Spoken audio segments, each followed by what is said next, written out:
Hi hello friends, welcome back to media talks. நான் உங்கள் Mounika. So villains gang வந்து பார்த்திங்கன்னா ரொம்ப தீவிரமாக வந்து பிளான் பண்ணிகிட்ருக்காங்க. ஸோ நாளான்னைக்கு மேரேஜ் அப்படிங்கிற மாதிரி வந்து பார்த்திங்கன்னா பேசிகிட்டு இருக்காங்க.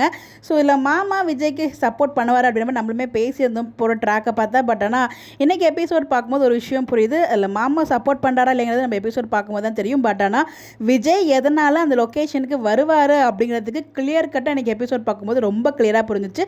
ஸோ விஜயை வெறுப்பேற்ற, அதாவது கோபப்படுத்தி கோபத்தில் தான் கோயிலுக்கு வராரு. ஸோ அதில் அவங்க சித்தப்பா வச்சு ஏதோ ஒரு திட்டம் போட்டிருக்காரு. ஸோ சித்தப்பா மேலே ஒரு கோபம் இருக்கு இல்லையா விஜய்க்கு, மேபி என்னவோ அது சித்தப்பா வச்சு தான் பிளானே பண்ணியிருக்காங்க. ஸோ என்ன பிளான் பண்ணியிருக்காங்க சொல்லி பசுபதிக்கு மட்டும் தான் தெரியும் அந்த பிளான் என்ன அப்படின்னு சொல்லிட்டு. மெயின் ப்ரெஸ் மீட் இருக்குது. ஸோ அந்த ப்ரெஸ் மீட்டில் அது ப்ரெஸ்க்கே இன்ஃபார்ம் பண்ணுறாங்க. விஜய்க்கும் வெனிலாவுக்கும் வந்து பார்த்திங்கன்னா நாளான்னைக்கு மேரேஜ், இந்த இடத்துல மேரேஜ் அப்படிங்கிறத ப்ரெஸ்ஸுக்கே இன்ஃபார்ம் பண்ணி ப்ரெஸ் மூலயமா தான் நம்ம விஜய்க்கே தெரிய வரும் போல். அந்த ஒரு கோபத்தில் தான் வந்து நம்ம விஜய் அந்த வெனிலா அந்த கோவில் லொக்கேஷனுக்கு வருவார் போல். ஸோ அதுக்கப்புறம் தான் வந்து பார்த்திங்கன்னா அங்கே ஒரு பெரிய சம்பவமே நடக்குது. பட் அரெஸ்ட் அந்த மாதிரிலாம் போகிறதுக்கு வாய்ப்பு கிடையாது. விஜய் அரெஸ்ட் பண்ணுவாங்க அப்படின்ற மாதிரி சொல்லிட்டு இருக்காங்க.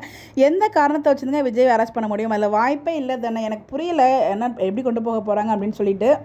ஏன்னா ஏதோ அசிங்கப்படுத்துகிற மாதிரி தான் கொண்டு போக போகிறாங்க. பட் அந்த இடத்துல செம்ம கோவமாக தான் விஜய் வந்து அந்த ஏன்னா விஜய் வந்து மிரட்டி வர வைக்க முடியாது. அதான் நான் அப்போலாம் சொல்லிட்டு இருக்கேன். விஜய் மிரட்டிலாம் அந்த லொக்கேஷனுக்கு போயிருக்க முடியாது. மேபி கோவப்படுத்தி ப்ரெஸ் மூலயமா அசிங்கப்படுத்தி கோவப்படுத்தி அந்த லொக்கேஷனுக்கு வர வச்சுருக்காங்க. அப்படி தான் இருக்கும்னு நினைக்கிறேன். ஸோ அதுக்கப்புறம் அங்கே ஒரு மிகப்பெரிய சம்பவமே நடக்க போகுது.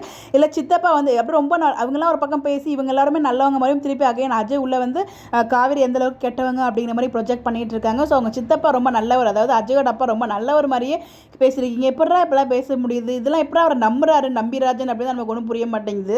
அவர் பண்ண தப்பெல்லாம் வந்து உணர்ந்து தான் வந்து பார்த்தீங்கன்னா இந்த மேரேஜை ஏற்பாடு பண்ணியிருக்காரு, பண்ண போகிறாரு அப்படிங்கிற மாதிரி என்னென்னமோ கதை அளந்து விட்டுட்டு இருக்காங்க. ஸோ இந்த இடத்துல வந்து பார்த்தீங்கன்னா வெனிலா அப்போ டைம் கால் பண்ண போயிருக்காங்க. உங்கள் அப்பா தான் ஃபோனை பிடுங்கிட்டாங்களாம். ஸோ நம்ம எல்லாரும் மனதிலையும் இந்த கேள்விக்கு இன்றைக்கி வந்து விடை கிடச்சிருக்குன்னு நினைக்கிறேன்.